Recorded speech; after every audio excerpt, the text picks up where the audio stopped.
to heat up your frozen dinners, grab your TV tray, and settle in for another episode of the Plus Platoon, your podcast for all things Disney Plus, brought to you by Disney Plus fans. Watch along with us every week as we cover all the new, the old, the good, and the bad on Disney Plus. So put down that remote, don't touch that dial, and welcome your fabulous Plus Platoon host. Hey everyone, welcome to the Plus Platoon. We're a Disney Plus fan podcast that gives honest, spoiler-filled reviews of movies and shows on Disney Plus. We look at new releases, coming attractions, and we'll even go back into the vault to revisit some of the classic Disney that's on the platform. Make sure you're subscribed and you'll never miss a moment. I'm going to bring in Pete. Pete, good to see you this evening. Hey Derek, how you doing? I'm looking forward to talking about effects. Is that with an E or an A? Effects or affect? Effects. Okay, effects. Yeah. So, and fresh off of his last day of school, we got Steve. Steve, congratulations for making it. Thank you. I'm glad to be here. Guys, if you've not already... Steve is sober. We're grading on a curve here. So, guys, if you've not already, please like, subscribe, share. We got some really fun shows coming up and some shows about movies that some of you guys probably haven't watched in a while, and we're going to see if they're still any good or not. So, that being said, this week we watched a show called Light and Magic. It follows the Industrial Light and Magic timeline, basically. And this was season 2. Essentially went from the reissue of the Star Wars special editions and episode 1 mostly through episode 3, and then they cut to like last year. Mm-hmm. So, and they talked a little bit about in between in the last episode. There were 3 episodes, and I said it went through the 3 prequels. It went through the Pirates of the Caribbean movies. It talked about how they missed out on how they declined Avatar. Oops. Whoops. And just some of the others there. So, yeah. Okay, sorry. Go ahead. No, go for it. I was going to say a lot of time on The Perfect Storm, which was would not have been in my pick for this is what we're going to spend a lot of time on. Yeah, mainly because of their water rendering. Right. So between that, and that's also a lot of what they focused on with Pirates of the Caribbean was the water rendering, especially in the third one with the whirlpool. Right. Yeah. So, okay. So we talked about, yeah, I would agree. That was not really one I expected a lot to come from, but which movie did you want more stories from? Assume we're starting 2000, because that's about when the prequels came out, wasn't it? 1999 was when the first prequel came out. So yeah, it probably started, and the special editions came out in 97. So, so or late 90s, let's just call it, right? Yeah. So, which movie did you want more stories from? Which movie did you say that, hey, I want to know a little bit more about how they did XYZ, that they may have covered a little bit that they didn't necessarily hit? And Pete, I'll start with you. So I would say, because it's kind of interesting that the first season of the show, which was very, very interesting, kind of ended with, Jurassic Park and the advent of computer animation, but Jurassic Park still used a lot of practical effects as well. They kind of used a combination. I think I would have wanted to see more of like the Jurassic Park sequels, particularly The Lost World, because that was still a time period in the 90s where a lot of computer generated effects weren't very good, but that movie was still not that it's a great movie, but the effects that were done and everything, I think I would have been interested to see like how they changed their approach versus the original one, where they kind of had to limit how much computer generated they used and had to combine it with puppetry and other things. So I would have liked to have seen, assuming, and I'm pretty sure they did that movie. Yeah, I think they did all the Jurassics, I think. Yeah, or at least the first three. But that's what I would have liked to seen more about, is because Jurassic Park itself was such a revolution of a movie in terms of visual effects and things like that. So I would have liked to have seen a little more of the sequels. If maybe they didn't want to do that because it's a Universal movie, I don't know, but I still would have liked to have seen more of that. So what about you, Steve? Mine would be more of the Pirates of the Caribbean movies, because I've seen the Jurassic movies, but I wasn't really into them. The one that fascinated me the most was the Pirates of the Caribbean. Like The Perfect Storm was nice to see how they've pushed it for water, but I was not as interested. I really enjoyed when they're talking about how they were combining. Like there was one aspect where they kept the human eyes, like just for like a split second, to make it more convincing to the switch. I Mhm. found that, like, stuff like that really fascinating. Yeah, and I also Yeah. remember like that that at least that first Pirates movie was also another that, like, really, when you saw that in the theater the first time, you were like, wow, this was really well done. The effects they did, they talked about. So yeah, I'm with you on that one. I could have used more about the sequels besides just the whirlpool and stuff. Yeah. For me, I wanted to do a little bit more like they did the feather and they did the stuff in Forrest Gump, and they Right. did some of the not super special effects heavy movies necessarily, Mhm. but like Forrest Gump with the using the basically the start of deep faking, being able to Right. Yeah. get the historical people to say stuff that they didn't really.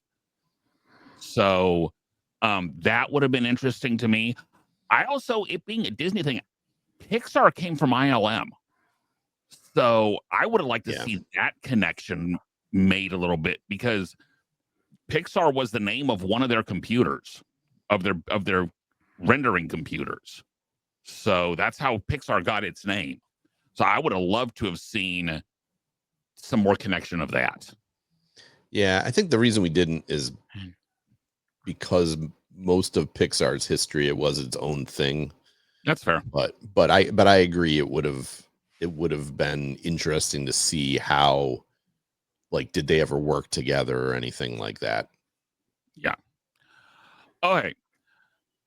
So we all remember season one. Season one basically went from the original Star Wars, or even a little bit before that, up to Jurassic Park. I think there were 5 or 6 episodes in season one. There were, and at least the three of us liked season one. We enjoyed it. Did season two live up to what season one set up, Steve? Not quite. I felt like these episodes, in some aspects, were drawn out a little bit too long. Like, I feel like there could have been 15 minutes of trimming and made it more compact. And maybe it's also just my age. I grew up with lots of the movies that they talked about in season one. So those are more like very impactful. And these ones were like, oh yeah, sure. So it's very good, very enjoyable. If you're like Star Wars fan or any of these movies, definitely worth the watch. Just didn't quite live up for it for me. Yeah, and I would agree with that. If you, especially if you really liked the prequels, and really actually the only thing I found fascinating was the mindset behind Jar Jar, Mhm. and how Oh yeah. Jar Jar was intended to be this clown, Buster Keaton-y person that he didn't care what the adults did. Jar Jar was for the 10 to 12-year-olds. Right. And just what the actor of that ended up going through because of the negative backlash to everything with Jar Jar. So, But I thought they spent way too much time on that. time, totally, completely too much time. Yeah. I mean, like, I'm like, 20 years later and you're still defending Jar Jar. I like I don't know. I do feel bad that like the actor got the backlash on it because he didn't deserve that. But even listening to some of the defenses, they like, George Lucas was, well, when C-3PO came out, no one liked C-3PO. George, you're wrong. Yeah. I was there. Everybody loved C-3PO. So I mean, yeah, you can even say the Star Wars legacy was the C-3PO legacy. yeah, The droid tales between 3PO and R2, they were in all of it. yeah, Yeah. So, yes, but yeah, they spent. Well, episode 1 deserved to have time spent on it because it was revolutionary in terms of the quality of special effects, and we can talk, we could talk for days about the movie itself and whether the movie's any good or not, but I think it's hard to argue that it wasn't at the time really a next level breakthrough in terms of the technology of what was done in it and how realistic it looked and everything like that. I was very impressed. And that was one of the scenes, the pod racing scene, that they had this giant miniature that they used for that pod racing scene. Like watching the movie, you kind of assume it's all special effects. And then same thing in the third movie, the Mustafar set was this another practical giant miniature, Yeah. and that was one of the cooler things in the movie. And I think I would have liked to have seen more of here's where we combined the practical and the computer generated, because just talking about computer generated is not as interesting as when they were talking about the modeling. So to get back to the original question here, I agree with you guys. I don't think season 2 quite lived up to the season 1, because there was such a variety of things to discuss in season 1, and this was kind of mostly about computer effects.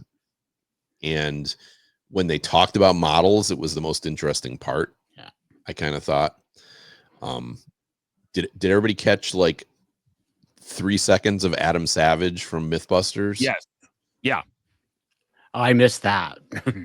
Yeah, he was he they didn't point him out. They didn't say have his name or anything like that, but there was like one clip where they just showed him because he worked on he got started doing models for ILM before he ended up going to Mythbusters. So Yeah. but it was funny that they used a clip of him, but they didn't point it out at all. Yeah. Okay, so we are all movie buffs, but I want to know, what is your either favorite or most memorable movie effect, the movie effect that you can remember going, oh wow, when it happened, or that you just still remember being like awed at when it came up. So Pete, I'll start with you. Gosh, there's a lot of them. When you say most memorable, I don't think it's my favorite, but I just remember seeing Raiders of the Lost Ark, and at the end when they melted all the Nazis, like I was only like 10 years old, and that was like really intense for that age. And you watch it now and it's kind of cheesy a little bit, but at that point it was like really felt like it was really gory and everything like that. So that was probably my most memorable. Favorite I got to think a little more. Steve, you go. Well, my favorite would be the Star Wars New Hope, the final scene when they're flying down like the corridor on the Death Star. Like that's just very memorable for me. I remember seeing that in the drive-in theater. Yeah. But probably the one that I was most impressed of it's American Werewolf in London when they did the transformation. I remember seeing that. Like, I never saw it in the theaters, but I remember seeing it like it was on like Showtime or something, and totally like freaking me out as being younger. So guess like that very cool practical effect and how they pulled it off. Yeah, that's a good one. Yeah. I have quite a few. I think my favorite CGI, the most memorable CGI moment I have is that first shot of the brachiosaurs and all the dinosaurs in Jurassic Park. And then of course the roar at the end, where with the dinosaur, the T-Rex at the end is just. You say T-Rex roar, and everybody, at least my age and older, knows what I'm talking about. Yeah. As far as my favorite, Pete, do you have a favorite one that came to mind? I one thing that I think about for like a bit of a surprise. I mean, it's not a surprise anymore, but like at the end of the Back to the Future, when he goes, "Where we're going, we don't need roads," and the car takes off. And the car flies. Yeah. And the car flies, right? I mean, that was done with very primitive. It wasn't computer graphics, but it was green screen or whatever. But like, I remember seeing that in the theaters as a kid, and like, oh, this is so cool, right? Yeah. So that's probably up there. You mentioned Jurassic Park.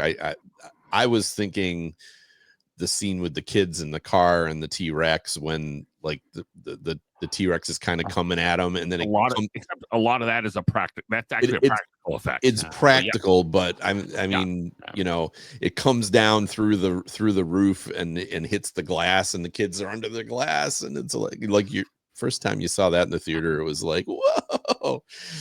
So yeah, there's some good ones. The Terminator 2, I remember when they first, like when the silver Terminator, like when he melts or when he goes through the bars. When he goes through the bars the first time, you're like, oh, how are they going to beat this guy? Yeah. And another one, I'll even go Disney. I'm sorry, Dick Van Dyke dancing with those penguins. They're very cool. Yeah.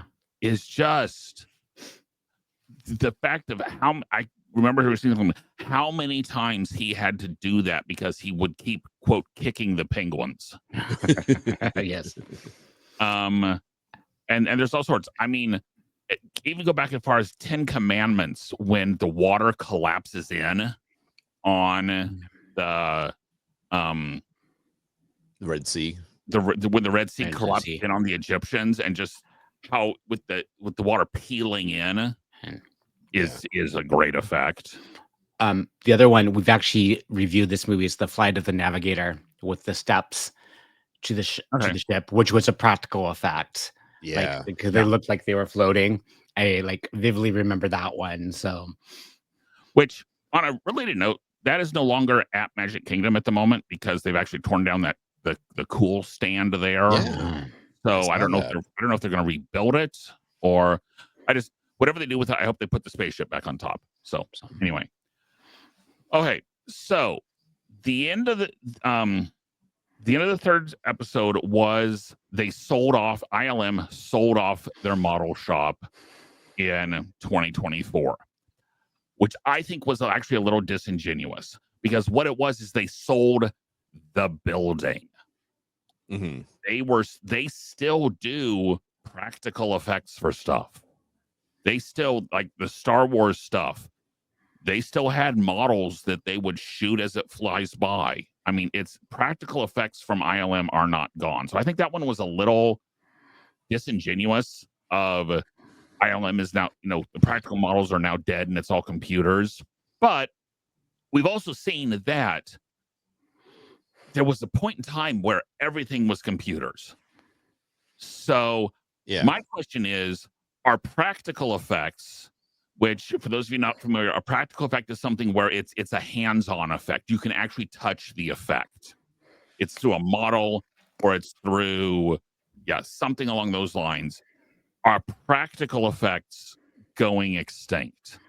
And I'm going to start this one. I'm almost going to argue the other way. I think practical effects are making a comeback because people are so desensitized to the computer's effect that if you can do a practical effect, usually for cheaper, and it look honestly usually better, they will typically go with the practical effect. One I'm thinking of is the 2 new Ghostbusters movies. Mhm. So much of that was practical effects. I mean, the dog eating the kibble out of in the Walmart was a practical. They built dogs. In the new one, Slimer, when he busts out of it and goes and slimes the kid got slimed. I mean, Yeah. it's just, and there's models of the Slimer that they use to do the filming, and just I think I am actually hoping at least the practical effects are making a comeback. I know Marvel's starting to use them more. So, Pete, thoughts? I think you're right. I mean, I don't think you're ever going to go back to wholly practical. I think the best of both worlds. The other place I think about is like creature puppetry in Star Wars. It seems like the last few Star Wars shows, they've done a lot more practical effects with the aliens instead of having having it just be a CGI alien. It's actually like a real person there on the set that's dressed as that puppetry. So I feel like, and like especially like Andor, a lot of practical locations in that as well, where they was looking a lot about like where they, because you look at those places and it looks like, oh, this really looks like foreign planet, but it turns out it's Spain, or something. So it was, I agree with you. I think that practical effects are making a bit of a comeback. As I said, I don't think you're ever going to go to there's places for both. And I think hopefully we're going to strike the right balance. But I totally agree with you that like some of these movies have gotten so over the top with special effects that it doesn't even feel real anymore. Marvel's the one that comes to mind. Some of it's Marvel, 100%. I mean, I'm a defender of Marvel, and I know Steve is too versus you, but yeah, for sure. So, Steve, what about you? I agree with both of you. I think it's them trying to find this good balance, because I think computer sometimes just the human eye, something slightly seems off. So it's finding that nice balance between the two. I'm hoping, like Derek says, that it's making a big comeback, because I think visually, I think it does a much better job sometimes than the CGI. Yeah. I think that's something to be said for the eye knowing. A lot of times the eye will know what's practical and what's CGI, even at this point. Like I said, like the Pirates thing where they kept the human eye in there just for a split second longer, so it transitioned better, so it was easier. Which a plot hole on that, which I know it's pirates, but so Jack keeps that coin, right? That so he can make himself undead also, where he's talking about, well, at that instant, shouldn't he have started to look like a skeleton? Once he went in the moonlight. Well, yes. Well, once that, if you watch, he doesn't go into the moonlight until that moment where. Oh, does he not? Where he gets stabbed? Yeah. Okay. So because he steals that coin like in that as scene. They're getting ready to attack the other. Yeah. Okay. I guess I thought he was in Moonlight when he did that. So that was, I mean, you understand what I'm saying? Yeah. So right. I also haven't watched that section of it in years. Right. So, okay.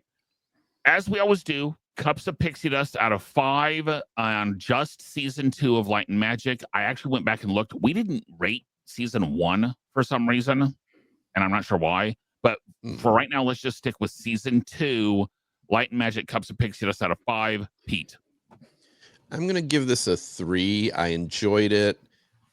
The first season I would probably go back to and watch again.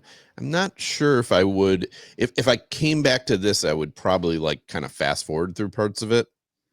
Again, to me, the time they spent on A Perfect Storm was like, I just like all that scene did for me was like, oh yeah, that movie existed. I forgot about that.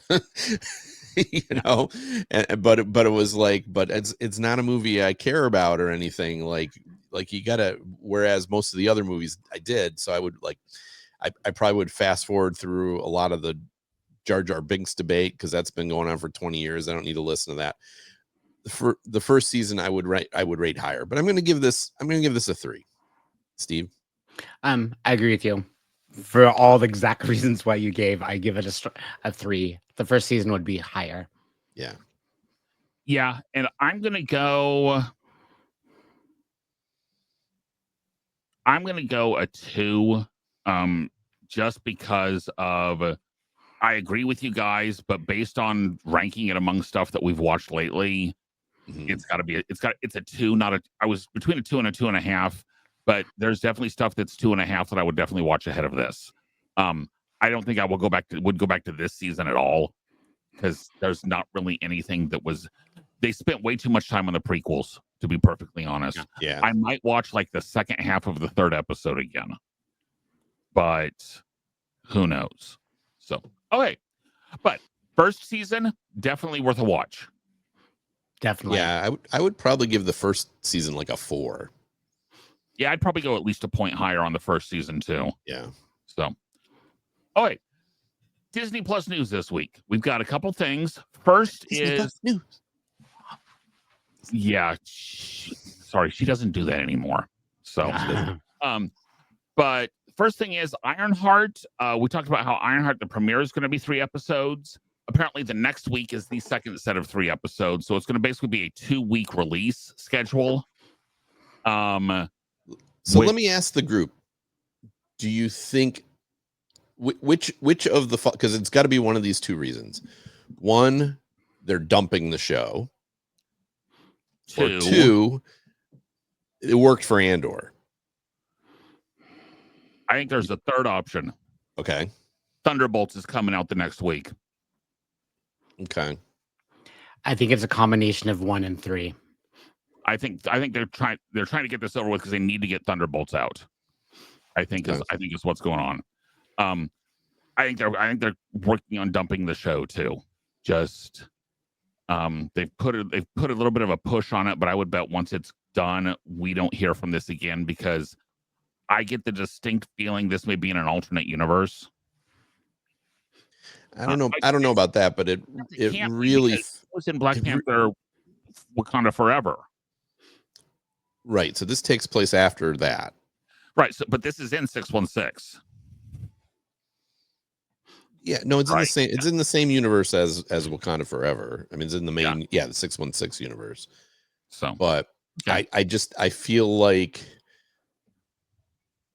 and certainly the first trailer sold on the Ryan Coogler name, who is producing it, and of course, you know, he is a wonderful filmmaker, and just had Sinners come out. That was a very popular movie. But my guess is this isn't very good, and they know it, and so because it doesn't seem like they're advertising it at all, and it's hardly, and it's like a week away. Yeah. I mean, they haven't advertised. I mean, Anthony Ramos is in this that they haven't advertised at all. Yeah. He's the bad guy. Right. So just, the fact that they're dumping these 3 and 3, it's one of those, okay, get on with it type thing. That's what it feels like to me. But as I said, I wasn't sure if they're thinking the strategy worked well for Andor. Maybe we release it in blocks. Good. But the show was good. Yeah, Andor was good, but I marketing people don't always think like that. Yeah, they don't think, oh, it was successful because it was good. No, it was successful because of how we marketed it. You know, well, you're not marketing it. Andor was marketed. They're not marketing this. Yeah. No, I agree with what you're saying. I was just wondering if anyone thought that they're doing it because they thought it worked for Andor, and maybe it'd work for this. No, I haven't caught that, but I mean, Okay. it could be. I also think it's telling that the only other Marvel TV series, they have 2 more Marvel TV series coming out, and then we have heard nothing about any more Marvel TV. So I think Marvel is gonna, and from what I've heard, Marvel's basically gonna go turn back to the cinematic part of of the MCU.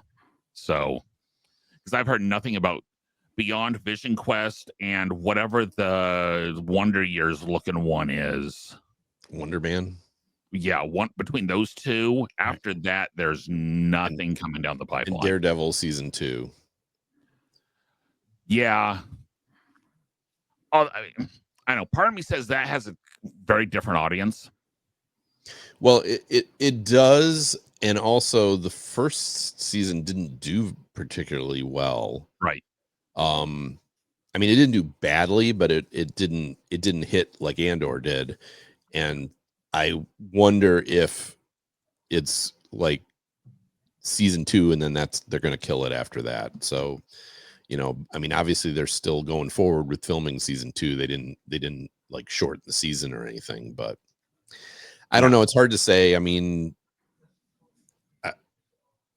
I definitely think there's superhero fatigue out there, and I don't think it's a bad idea for Marvel to slow down, start focusing more on quality and not so much on 5 shows and 3 movies a year. That's fair. Right. And then the second thing on Disney Plus news is Disneyland is actually going to be releasing a bunch of on-ride videos on Disney Plus. Mm-hmm. And the 70th anniversary. Basically, they're recording their 70th anniversary fireworks show. Okay. But we were talking. You mentioned a little, Steve. Pete. I'm not sure what the target audience is unless they're trying to get views away from YouTube. Just having like an official on ride. Yeah. I mean, I could see that. Something like this is the official, edited together of what they wanted you to see. Did you see? Because I happened to, so I downloaded this. I just went to Europe and I downloaded this show to watch on the plane. At the same time, I downloaded the Tales of the Underground animated shorts, which is the Star Wars thingies. Yeah. Which I'm not going to talk about here, but maybe at some point we could talk about them. Okay.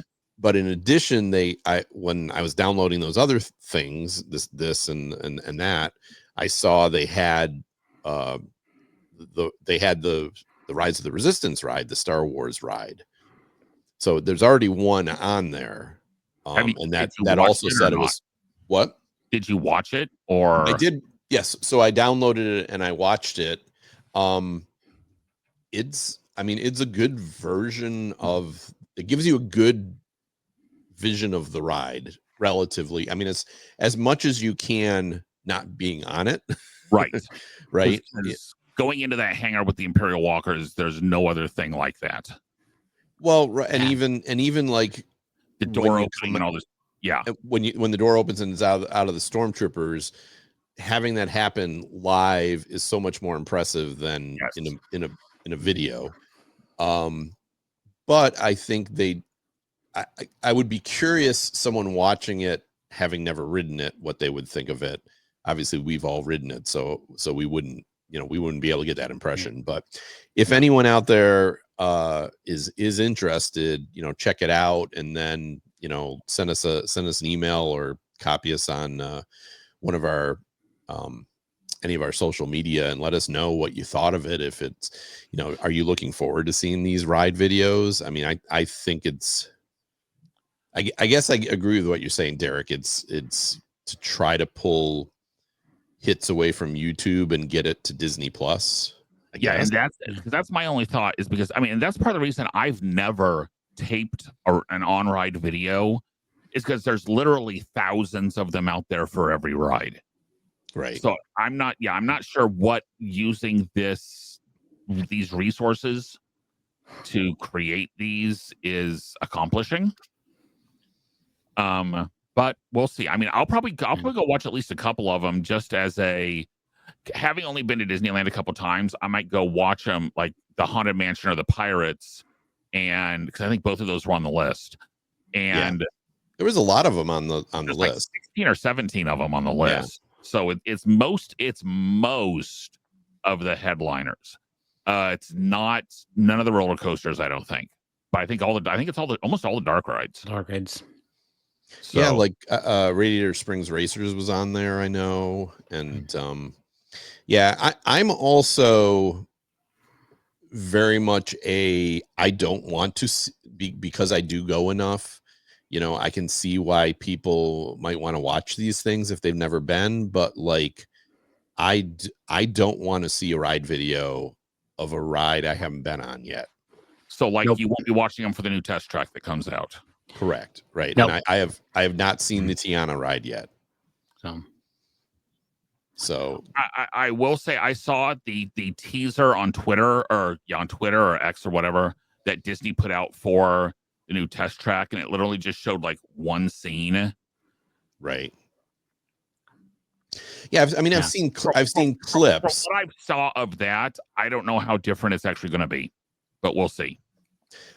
Well, how different can it be? If it's the same track. It's the same track, I know. Although the first one to the first iteration to the second iteration, fairly different. Yes, yeah, that's true. That's very true. But as I said, to me, I don't want to. I don't. Shows are maybe a little different. I might watch a nighttime show, but generally, as I said, I don't want to see the ride I want to be somewhat surprised by a ride. So I don't want to watch video showing me the entire ride. And that's again, that's just I'm like me. Pete. I want to see it first in person. Then I might go back and see a video, but so you guys are saying if I would happen to, because I'm going to be there, I'm in Magic Kingdom on the 22nd. So you're saying if I would stream the new parade, you guys wouldn't watch it? No, I wouldn't. Not until I at least could see it the first time live. Yeah. Okay. But I know there's other people who would be for over sure. that. Well, yeah. I will say, so I'm going to be at Magic Kingdom on the 22nd of July. Parade debuts the 20th, but Test Track debuts the 22nd. Right. I will not be at Epcot going to try and get on Test Track. Yeah, I would. In general, I would never try to ride something opening day. I would bet large amounts of money. It's going to be virtual queue. Oh, yeah, probably. Yeah. And B, the vloggers are going to be everywhere. Yeah. And having done the opening day of Food and Wine once, never again. Yeah. Plus, I'm hoping by Test Track opening that day, there's not as many people in Magic Kingdom. Well, certainly the vloggers won't be, right? Yeah. Right. Especially because you have to have you can't hop to, if it's season pass holders that have gone to Epcot, they cannot hop to Magic. Right, because of the parade. They're not long hopping, so right? First month or so, you have to make Magic your first park. Right.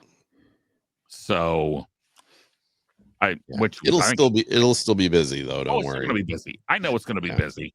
But I mean, I'm assuming they're going to do 2 parades a night.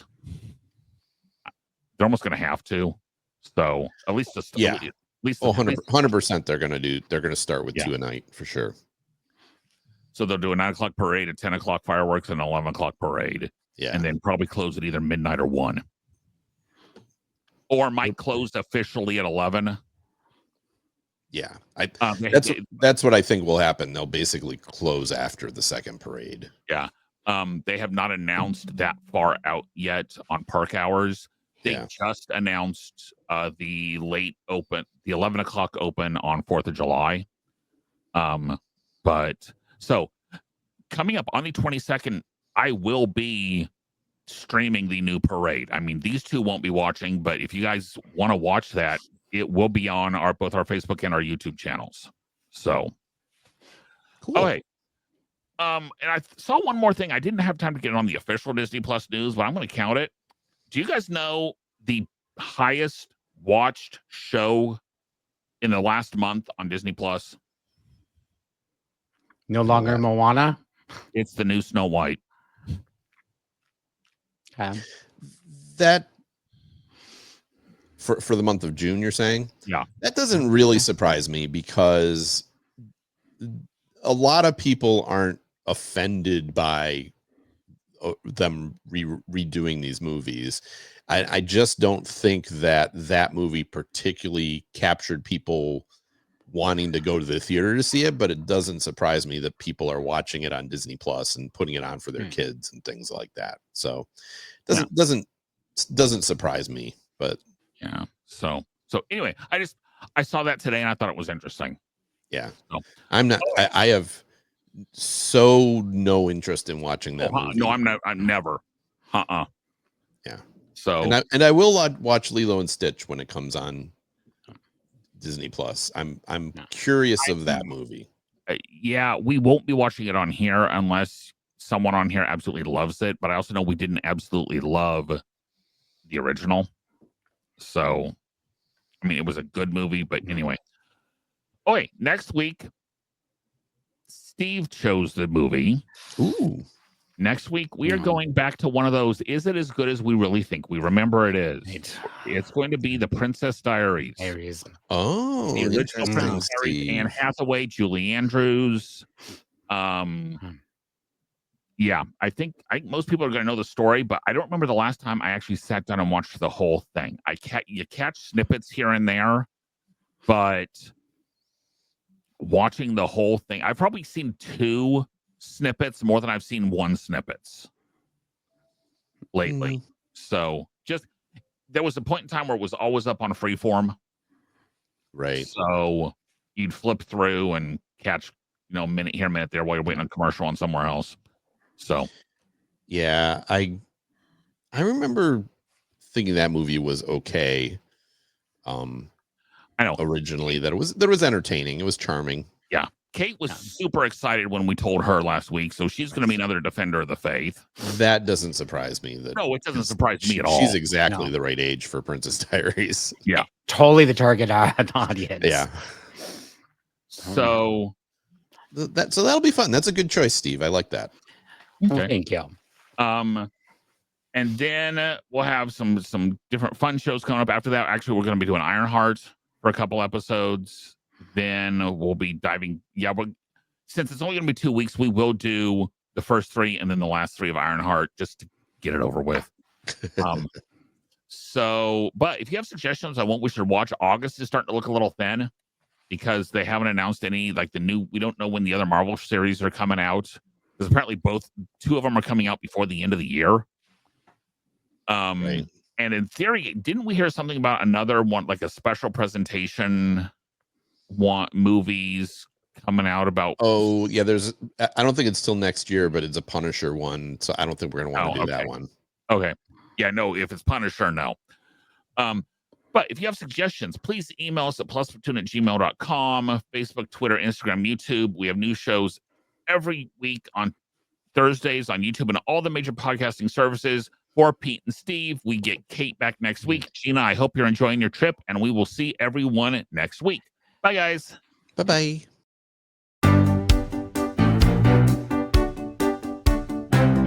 Thanks for watching this week's episode of the Plus Platoon. Be sure to subscribe to the Plus Platoon podcast to keep getting great content each week.